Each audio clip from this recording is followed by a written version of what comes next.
Professor Pierre Gomez is our guest. If you'd like to ask him a question or just to comment on what you hear on the program, the numbers are 77115999 and 9910959 for SMS text and +22092323333 for WhatsApps. Get messaging.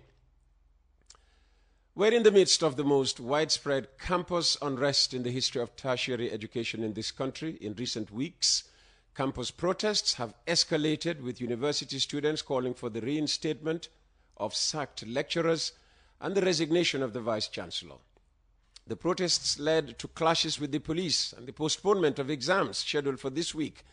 Professor Pierre Gomez can't be happy about what's going on at the country's premier institute of learning, where he also once worked as a lecturer. He is the Minister for Higher Education, Research, Science and Technology.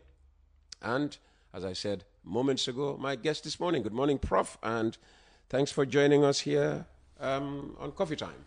Thank you very much, Uncle Peter. Thank you for having me. So what's going on at the UTG, University of the Gambia?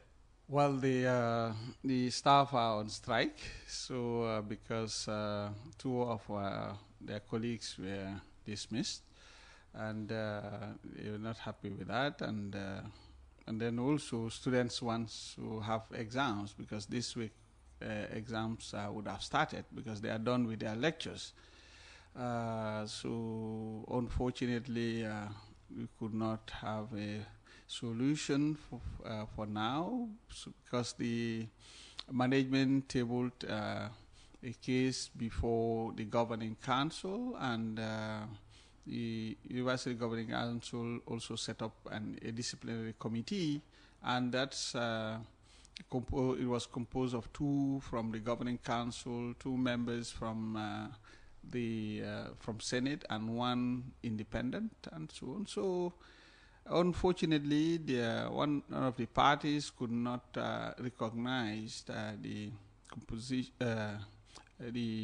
composition of that committee, so they refused to appear, and I think it later culminated with council's decision now to dismiss them. That created this crisis, and later Staff Association wrote to us, and within 24 hours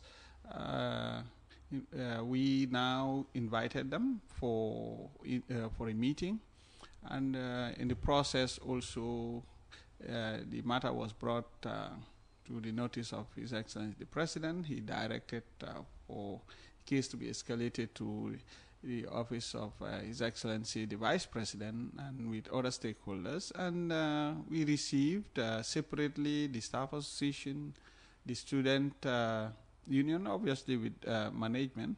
Then later, now we brought all of them together and to see how best we can come up with a lasting solution. And unfortunately, the problem could not be solved, but then we were asked by His Excellency the President to continue engaging them in dialogue, negotiation, and so that's what we've been doing. So it happens that also there's now a new governing council headed by Professor Fane, who was once Dean of the School of Business and Public Administration, one of the biggest schools of the university. And now he's the chair of the governing council. So we asked them, wrote to them, giving them 1 week, effective starting from Monday, so for them to see how to engage all parties and see how best they can come up with a peaceful resolution of this crisis. So after that, they will report, whatever the case may be. If there's no solution, make no mistake, government will now take a decision, and it will be a final decision, and it will be implemented to the latter. But for the time being, we want to give peace a chance, as directed by His Excellency President Barrow, to engage everybody. By the way, just to also indicate that from the office of the Vice President, chaired by His Excellency the Vice President himself, there was also, to strike a compromise, there was an independent committee that was set up. And in that ministerial committee? No. Just a general task force committee? Yeah, so we were to have, it was to be headed by the Labor Department. And then in that committee also, it was supposed to be a five-man committee head, and the staff association was to be present. I've been saying it, that joking, somebody reminded me that you were calling it an independent committee, yet you are having this University Staff Association represented there when in actually they are on strike. He said, but that was the compromise to ensure that there is transparency. That they have a voice in this. Yeah, they have a voice. They serve as judges to separate, because government went further to say that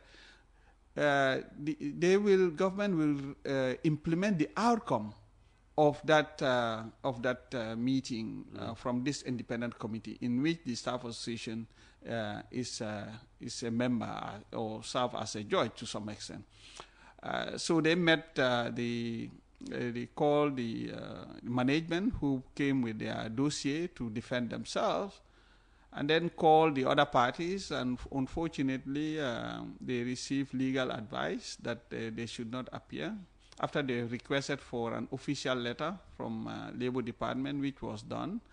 But then later they turned it down, that they're based on legal advice, they should not appear. So that's where we are. So we're still at a stalemate as far as the SAC lecturers are concerned. They most likely, starting from this weekend, they will start engaging all stakeholders, maybe tomorrow, the staff association, the students and others, all the stakeholders, to see how best they can come up with a solution. We're giving them 1 week. And in between now, the students have come up with a survey whether to really still call for the exams to take place now. It was supposed to be this week. Yeah, Monday. But the results of the survey from the students is indicating that 66% of the students prefer the exam to be pushed to the 6th of January. And but you have 30-something who would prefer for it to be done now. Well, it's too late now. Yeah. But the majority carries the vote. So now it is officially moved to the 6th of January. That gives people time now to relax and enjoy their Christmas, but also revise and take their time, so that they will come on the 6th to now have their exams in a very peaceful manner, with the hope that by that time we would have found a solution to that. But the grievances of the students, Prof, are not just about exams and sacked lecturers. They also bemoan the insufficient transportation means and some other grievances that have been presented, in the form of an official petition. Yeah, the whole issue, the students, you see, they're pleased to. They're very hard to please. Yeah. So what happened is their main issue was about the exam to take place. So since everybody is making noise, they too also new capitalize and new numbers. Yeah.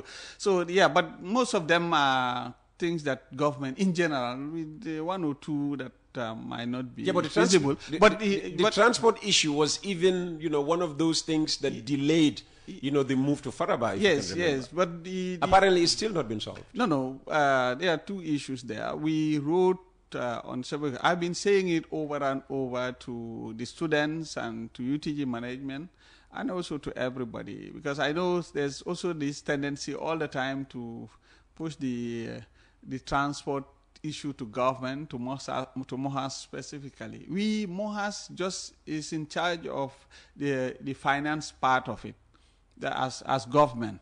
Okay, so the agreement is for GTSC to provide 20 buses, and then now... Is that enough, 20 buses? Yeah, but that's what we can afford.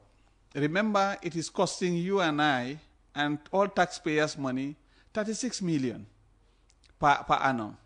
So 36 million, and students are paying only. You know, people will say, again, it's the way government spends its money. Government gave a handful of media houses over 40 million. That could have gone to finance, transportation for the students. I think every Gambian would have said that was money, better spent than giving it to, but that's out of my domain. Yeah. So, but we because students are paying $10 from Kanifing to Faraba, so $10. So that's why it's making it very expensive. In fact, I was saying that when everything settles down, and later on we will look at the different options to see how best later they can pay more than $10 so that it is really sustainable. Because $36 million is more than what we are paying for the fathers of the children in basic education, more than their own kids. So it's supposed to be the other way around. So for those in primary school, high schools, for their school buses, it's less than $36,000. It's less. It's less than 36 million. It's less than 30. But then for their fathers and their mothers, we are paying more than that. But education, whatever you put in education, yes, exactly. It's good. So, and for us, our students, these are our diamonds. So we will happily continue giving them. But what we are trying to do is to come up with a sustainable solution. So we will, His Excellency the Vice President had a tripartite meeting with Ministry of Finance and also GTAC, and to have an agreement of how to now do the payment, because the issue is, and I want to sincerely use this opportunity to thank the management of GTAC, because throughout last year we did not pay, and yet still they provided the services. So, and then we started this semester also. But thank God now there's a solution following that meeting at that tripartite meeting between Finance, GTAC, and the Office of the Vice President to see how to solve that. Do you think, given his experience as a former teacher himself, the Vice President Mohamed B.S. Jallow has a good understanding of what is at stake and should be able to, help manage the situation, the crisis? He's a seasoned educationist, and he's been very, very, very supportive. By the way, even on Saturday, he will leave his house to go to the office just on UTG matters for a whole 1 week. In fact, I don't know whether I should say it here, but even Security Council meeting were postponed because of UTG. Cabinet meeting was delayed because of UTG. And the rule says that when there's that cabinet takes precedence over anything else from Banjul to Koina. But because of the importance of this issue and the directive from His Excellency President Barrow, cabinet was delayed from 10 o'clock, 10 a.m. to I think 12 to 1, just to address the before cabinet. So this was it adequately addressed? I mean, has any progress been registered? Yes, there's a lot of progress so far, and thanks to the wise intervention of His Excellency the Vice President, and also following the guidance of His Excellency President Barrow, we are progressing, and that's why we came up with this now solution that helped me to write now to the Governing Council, asking them now to do this job, because we want to preserve the stability and the sanctity or an integrity of the institution, and want to come up with an academic solution to an academic problem. And we're trying to resist the temptation to come up with I would say a political, but I would say maybe policy, solution to an academic problem. You see, we need to exhaust all the possibilities. You have the governance structure of the university, that is management, senate, and also the governing council. It's not good to jump all these stages and then now start at ministry level, government level, to start pontificating. We don't want to start a bad precedent, and that's why we are taking our time. I know some are saying that government looks a bit weak and so on, but people need to understand also that we are in democracy.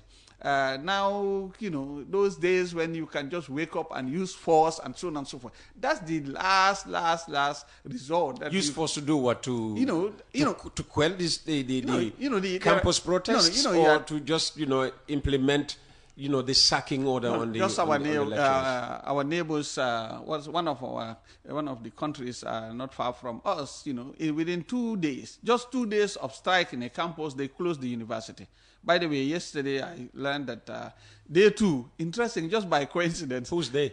Well, I don't want to mention but we wouldn't know unless. Yeah, they're going to, in fact, open the university on the 6th, of January, when our exams should be on. Yes, just a coincidence. But then also there's another one where because people were on strike, they had to now sack some of the staff and so on and so forth.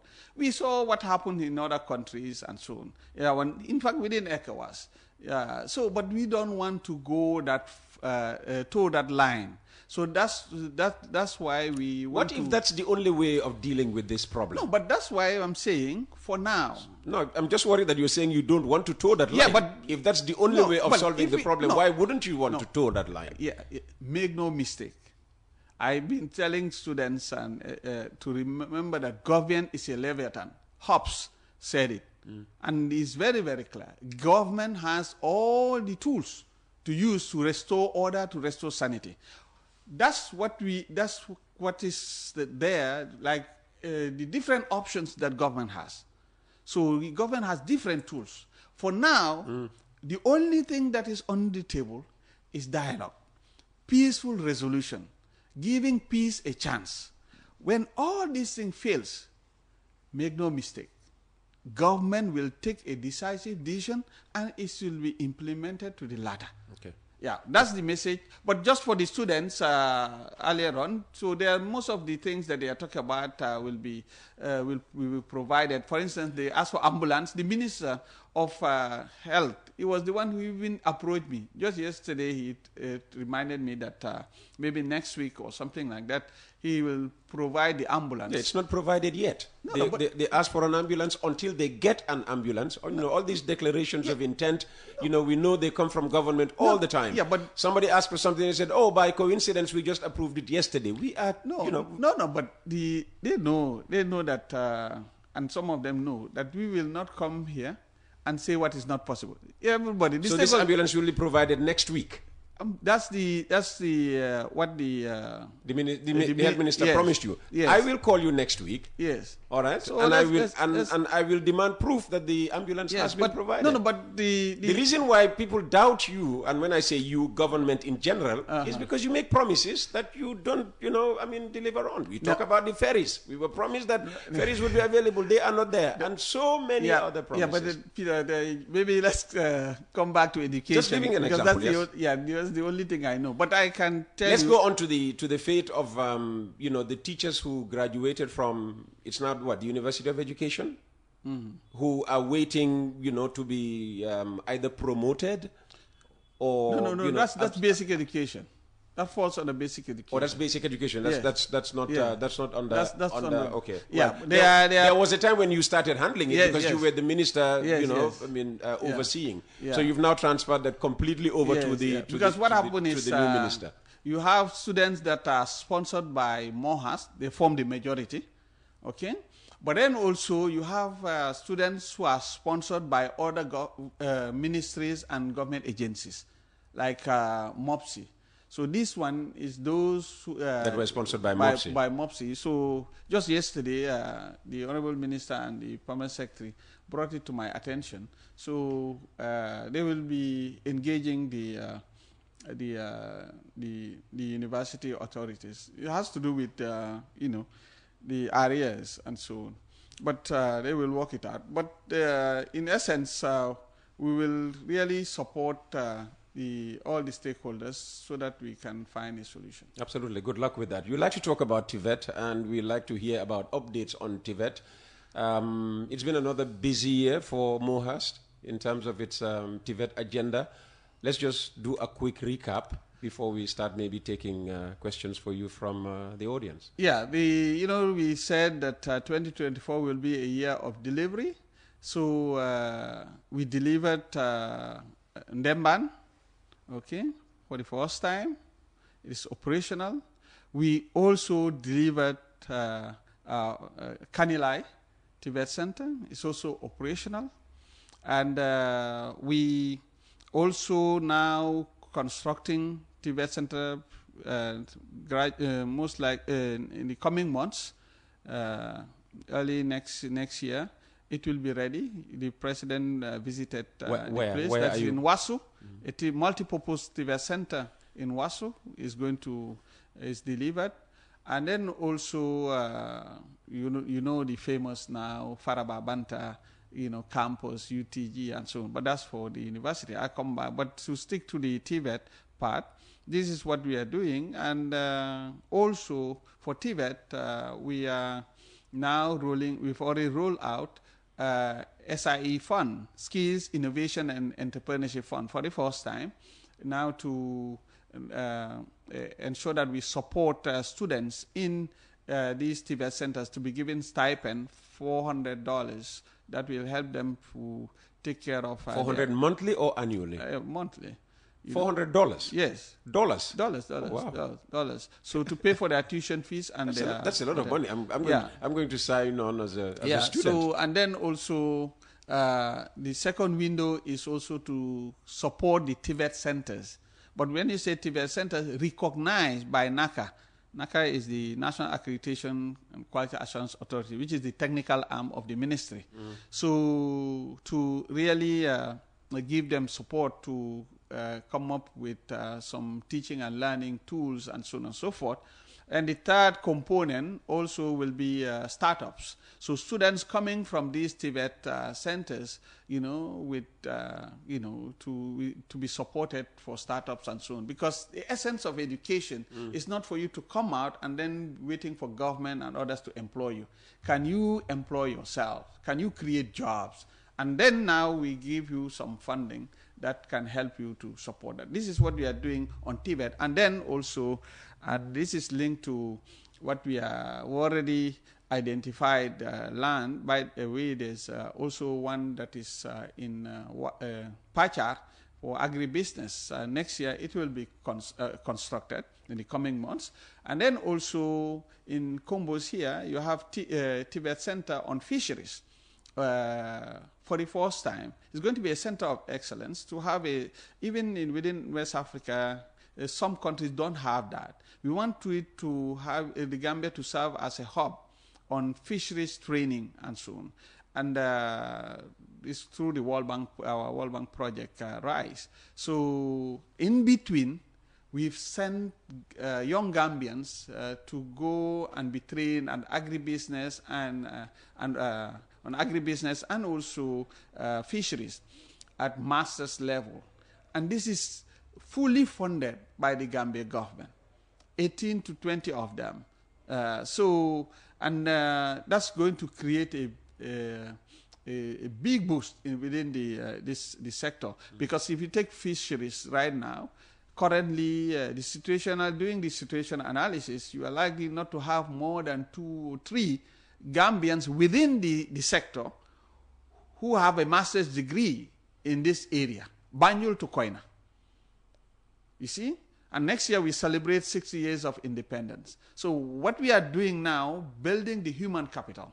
So we send them abroad in Malawi and also in Turkey to be trained. So it takes them 2 years, and that will be done. So that's really for TVET that we are working on now to ensure that we promote hands-on education. There's no country that can develop without education, but this one hands-on education, people to have skills base. Then that's why I always provoke people to say that as a country, since independence, we have a structural problem because we're taking loans, we're taking grants and so on and so forth. Grants are not bad. Loans are bad. But all put together, when they come, it is not in the hands of Gambians because you don't have now a pool of experts who can now absorb these funds, be able to really do the job. So what happens is when you receive all these monies, you have to depend on non-Gambians. So you pay them and the money goes out. Of course. So the next thing is the money is not staying. And that's why later we will have some issues and you will hear the boys here and there in the ghettos and so on. But we're having a technical problem. The money is not staying. I'm calling for a system of containment. A system of containment here that allows us as a country to have a highly skilled, well-trained, youthful population who are technicians and engineers and so on. So when you get these grants, you get these loans, now it's paid to Gambians. These Gambians put it in our banks. The money stays here. Then you see the interest rate will also go down a little bit, among others, and so on. So I will always provoke the economics. That's economics 101. Mm-hmm. And then that creates, development. And that's just how you can now have a peaceful nation, and that will minimize the social trauma and so on. But if you don't do that, depending on external expertise all the time, so you will not have something sustainable. And that's why we are really calling for this TVET.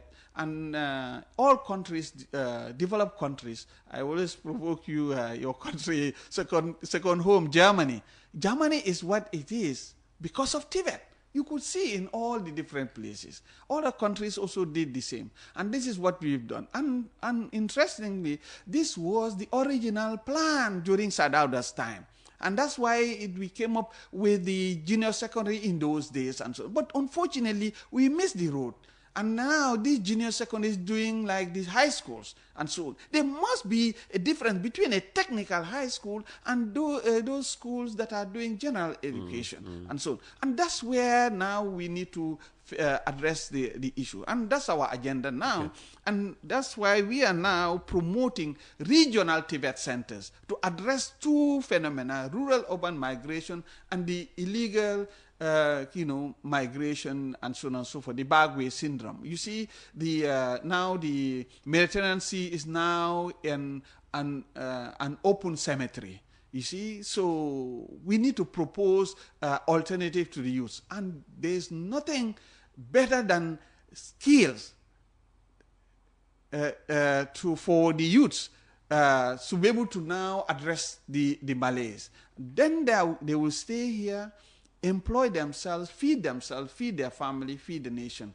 This is what we have in mind to ensure that at the end of the day, education becomes useful. We're calling for a functional education. That's why each region, that's the policy as per the NDP, Iriwa, every region a TVET center. Then these people can also graduate from these TVET centers and later connect to the University of Applied Science, Engineering and Technology. Remember, we're having 3 engineering programs: mechanical engineering, civil engineering, and electrical electronic engineering. There will be other engineering programs, but there needs to be a nexus between the TVET and the University of Applied Science, Engineering. Okay. Then now, when you now got your loans and your grant, you now have Gambians now building your roads. You will have Gambians now building your bridges. Well, we had a Gambian build this building, so we're very proud to have empowered a Gambian to do that. So that's the idea. Your dream is also to see a school of medicine and allied health science built at Faraba campus. How do you intend to lead resource mobilization for this? Yeah, we received directives already from His Excellency President Barrow to work with the Minister of Finance to start the resource mobilization for the School of Medicine and Allied Health Sciences and build this school at Faraba, and already the request, official request, has been sent to the partners. And just yesterday, I was in. Who are some of the partners? Well, you know, from the Arab world, so IDB and others, and so on. Interesting, some of them following now this successful, delivery of lot 1 of Faraba. Now the one now coming to us. In fact, it took us time before we had to respond to them. They were the one asking us to now send a request. You see, it's very interesting. Before, it used to be the other, we have to run after them. But now, imagine now these developers coming to us and send us this thing, we can do it. And interesting, yesterday I received a call from IDB, and they want to now do a feasibility study on that. So we're going to work it out with them to see how to create that link between what is being done now with the Ministry of Health. You know, they are building different hospitals and labs, and so on. So that plus what is happening, what is going to happen at Faraba, because there we're going to have other programs, medical programs and allied health sciences also. So like pharmacy and other programs. So this is what we are going to do, and we are targeting something around $43 million. So that's a lot of money, because not only the construction, but also the laboratories, state-of-the-art medical laboratories. That's what we are thinking. The third component also capacity building for the human resources within the admin and academic cadre in the medicine and allied health sciences. They need to be also trained, because you need to have specialists. If you don't do that, you will end up getting, again, non-Gambians coming to be helping you temporarily here and there. But if you train them, then they can now take charge. Absolutely. So we will do the infrastructural development and so on, and also the labs, but also train our medical practitioners also at that level. So the package is the infrastructure, but the human development. By the way, that's going to be now the 2025 will be the new norm for the ministry, because we spend more on infrastructural development. We're going to continue doing that, but more emphasis will be on human capital development. Okay. Yes. All right. Let's start taking questions. Professor Pierre Gomez is our guest, and we are so lucky that the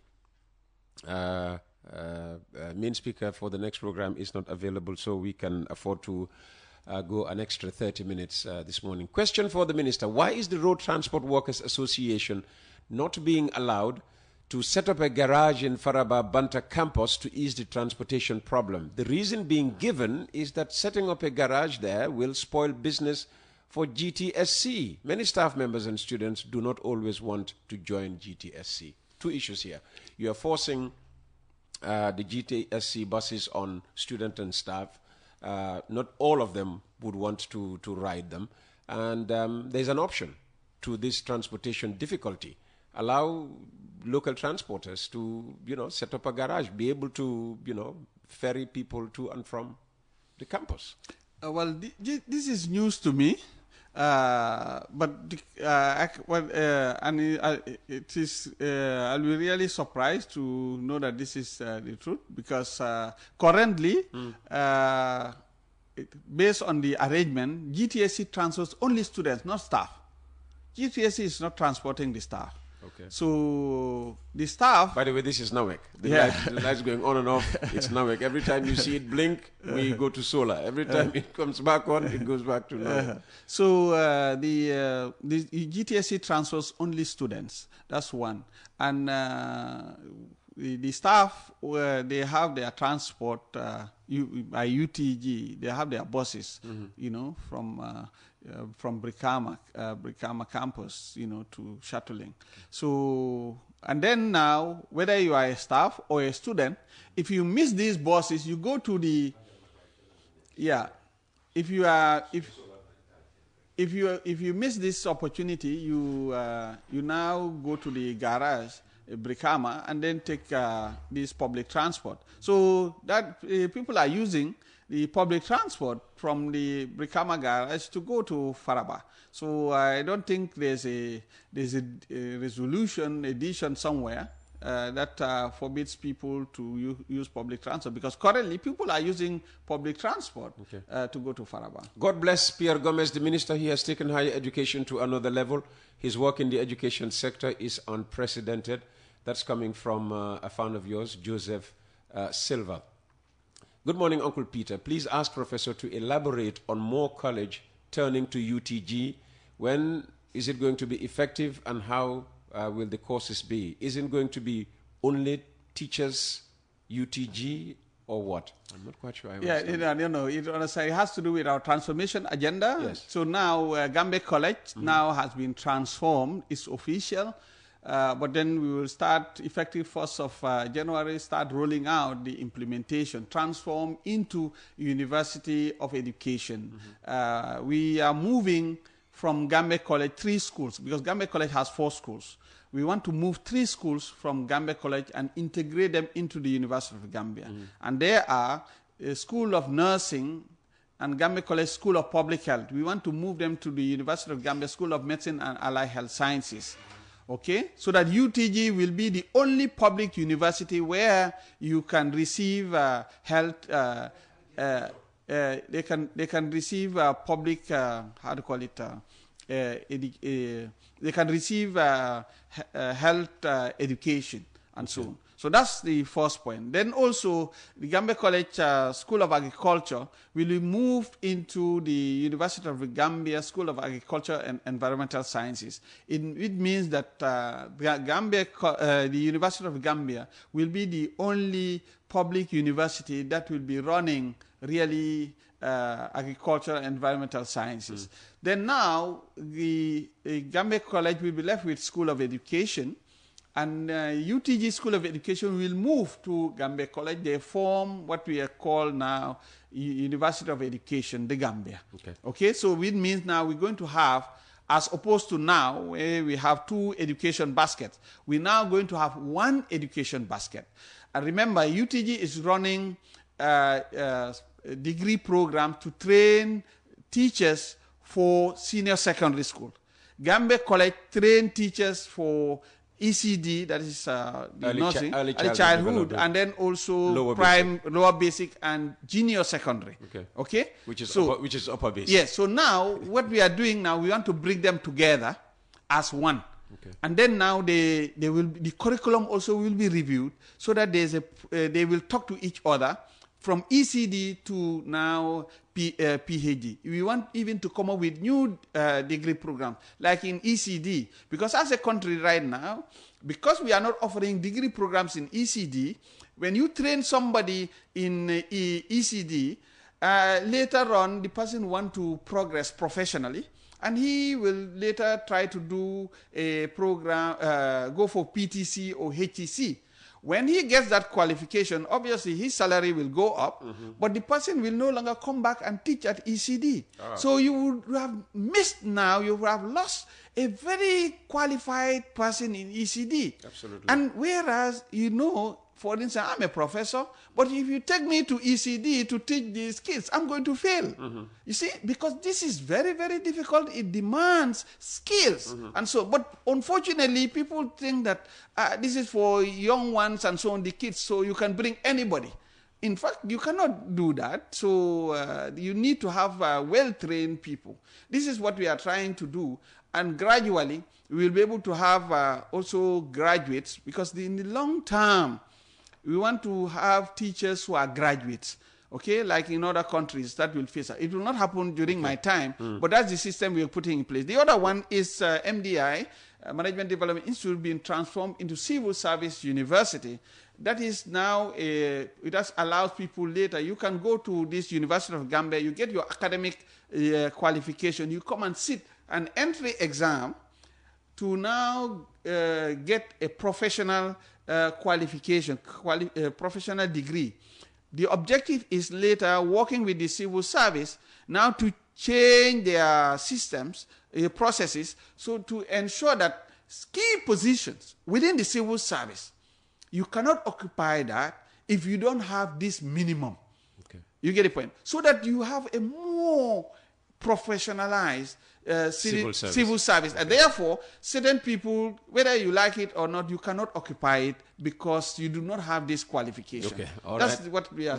Let's keep our answers short so that we can squeeze in as many texts and, particularly questions as possible. Peter, it is disappointing that the minister, the president, and the vice president are involved in the internal affairs of the university when there is no gunfire involved. What happened in the UTG is a dispute that happens in such institutions which should have the necessary leadership, policies, laws, and procedures, including courts, to handle as an independent institution. I am surprised that since this matter happened, the chief administrator of the UTG, the vice chancellor, is neither seen nor heard publicly. Rather, it is Minister Gomez who is going to media houses to address this issue. Where is the vice chancellor? What these two concerned lecturers, Jiba and Jai, raised and the grievances of the students are genuine, and one should expect that the UTG authorities are competent enough to address them. These issues are not for the government to involve itself with, as the professor and the office of the president are doing. Are they saying the UTG authorities are incompetent or unable to handle a normal complaint by lecturers and students? I think the government should keep its hands off the administrative issues of the UTG so long as there's no violence involved. Let the UTG authorities deal with the issues to solve them or leave if they cannot lead the institution effectively and efficiently. You wouldn't be surprised if I told you that that's from Madi Jobate. Yeah, but my brother Madi, so greetings. Well, Madi is aware that we decided, as I explained earlier on, now to allow all the processes to be completed. His question is, why is the Vice Chancellor himself not being heard? Well, maybe he'll ask the Vice Chancellor to respond to that. But what we are doing now is we allowed the governing council, which is the highest body within the university. Yeah, but the Vice President is involved. No, I'm saying, we've... Maybe the President as Chancellor, honorary Chancellor, or whatever. We've asked the governing council, from the office of the governing council, to do their job. We've now asked the governing council, led by Professor Fane, to engage all parties and find a solution. They're given 1 week. So now, when they exhaust all the possibilities and that nothing is working, that's the time now government will come in and take a decision. No, Madi is saying, yeah, but and right everybody now will agree. We haven't taken any decision. Now we are now leaving it with the university committee. That's why I said, so we want an academic solution. What you are saying is your involvement is just to facilitate dialogue. Exactly. Okay. That's what we did. And that's why government did not want to take side. We now asked all of them, solve your problem. Okay. Let there be an academic solution to an academic problem. Okay. But if it fails, then government will really come out and clearly, take its right position and then take a decision, a decisive one for that matter. Okay. Good morning, Uncle Peter. Please ask Professor to elaborate on... No, I think we just did that. Some people like to repeat their text messages. Let's take the new ones coming. Yeah. So the minister, whenever he is on air, talks about foreigners taking away Gambia money. He should know that the billions of dollars are sent out of America every day by foreigners, including Gambians. Every country needs the input of foreigners to develop. He should stop being xenophobic. Whoever knows me knows that I'm not advocating for any xenophobia. What I'm saying is, there's no country that can develop when her citizens are not in charge. That's the only thing I'm saying. I'm open. I was trained outside the Gambia. All my university, training took place outside the Gambia. So I'm not being xenophobic, and I will never be one. So, but what I'm saying here is we need to train our own people. We cannot. Let's take, for instance, as I'm talking to you, as a country, after 60 years of independence, we could not produce one homegrown engineer. Is it normal? This is what I'm talking about. It's from that perspective. Let's get the pool of experts, Gambians for that matter, to be able to really take charge of their own destiny, take charge of what belongs to them. You see, so that they can now be agents of change for development. A citizen must be active, but you cannot give what you don't have. You see, you cannot talk about development when, you know, people do not have the skill sets. This is what I'm saying, but not to be against foreigners and so on and so forth. We really like them, and they are really helping. By the way, we call for their mentorship. That's what we are doing. So, but not against foreigners. Thank you for hosting Professor Gomez to shed light on critical issues in education and higher learning in the Gambia. It is alarming to know that approximately 18,000 students take the WAS exams annually, yet only 3% achieve the 5-credit threshold required for university entrance. This statistic underscores the pressing need for a systemic overhaul of our education pipeline to better prepare students for higher learning opportunities. Now, with 4 public universities, the Gambia is uniquely positioned to establish itself as a university city, especially given its proximity to non-English speaking countries. By catering to both domestic and regional demand, we can create a hub of academic excellence that attracts students from across West Africa and beyond. However, one major gap remains: the lack of student dormitories on most university campuses. A university experience is incomplete without campus life, which fosters personal growth, collaboration, and a sense of community. Key questions. 1. What plans are there to introduce student dormitories across university campuses in the Gambia? 2. How can public-private partnerships or international collaborations be leveraged to address the critical infrastructure gap? And 3. Could the government and private developers work together to create a sustainable model for student housing similar to other university cities globally? As we aim to position the Gambia as a regional academic hub, addressing the issue of student accommodation is not only essential but urgent. A holistic campus experience will enhance the appeal of Gambian universities to both local and international students, contributing to the country's socio-economic development. Thank you for facilitating this important conversation, and I look forward to further discussion on actionable steps to advance higher education in the Gambia. So let's go back to the questions. What plans are there to introduce student dormitories? Yes. First of all, before that, I just want to correct that. You know, the first part of his statement, that one is for MOPSI, the Ministry of Basic and Secondary Education. The WAS exams. The WAS exams, the performance. That's under the Ministry of Basic and Secondary Education. They will be in a better position to respond to I'm sure PS Mendy is listening. Yeah, so because it doesn't fall under our purview. But education is a continuum. What comes out from MOPSI is what we will have to work with. So we have to work with that. But we, for us now as a response, that's why we are now looking at the new University of Education, because we're going to change the entry requirement. We want quality teachers. We are not going for numbers, you know, so it's just the quality. Even if we are to train 5 teachers, but 5 well-trained teachers, that's what we're going to do. But not to get 100 and then we have issues of quality. We don't have much time. Let's deal with the questions. This one now, the first question regarding dormitories. Yes, dormitories. By the way, the response, and I think maybe he must have missed the opportunity, but it's good to be here. We've already had a ceremony where we handed over the land reserved for dormitories at Faraba Banta to MRC Holland Foundation and Brighter Future. So where they are the one who are going to build the dormitories, and God willing next year. This is already done, everything is handed over, but and then you and I will not pay a butut, because what we are trying to avoid is a situation where we took loans to build the campus, to build the schools and faculties, to buy laboratories and so on and so forth.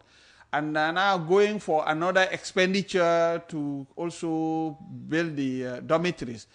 We are blessed with MRC Holland Foundation, which is a true partner of the Gambia government, and where they will build, and we will not spend that money.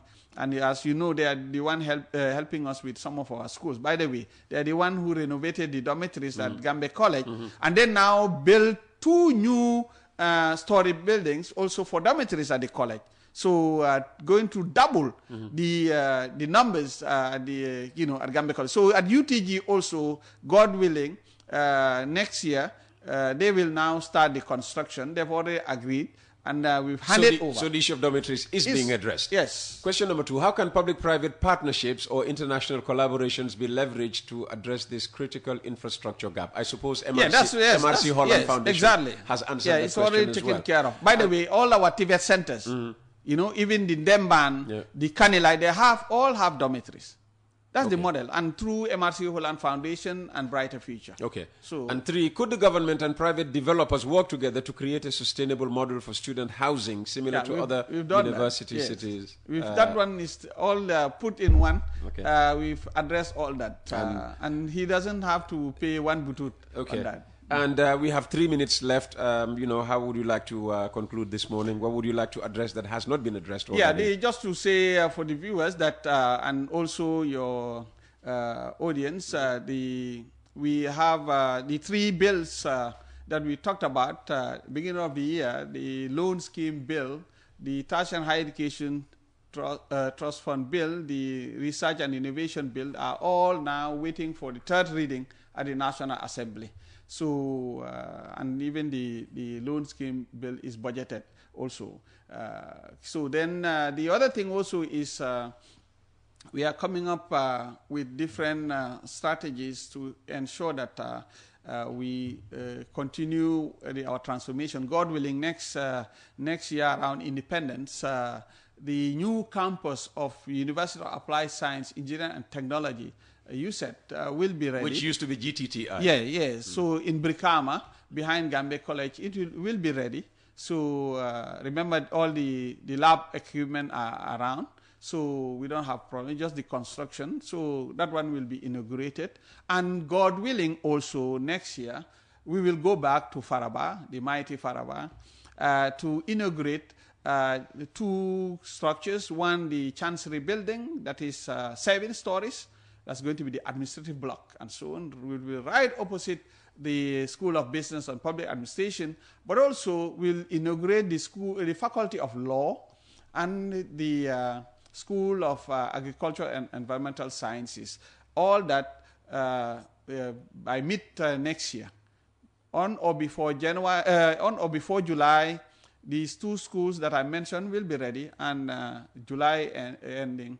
The Chancellor building will be also ready. So this is what we are going to do for them, whilst we also now start the process for, as we discussed earlier, the School of Medicine and Allied Health Sciences, because they don't have enough space and they don't have enough laboratory equipment, and that's why we want to expand. Because for the School of Medicine, many are called, but few are chosen. They only take 30% of those who apply.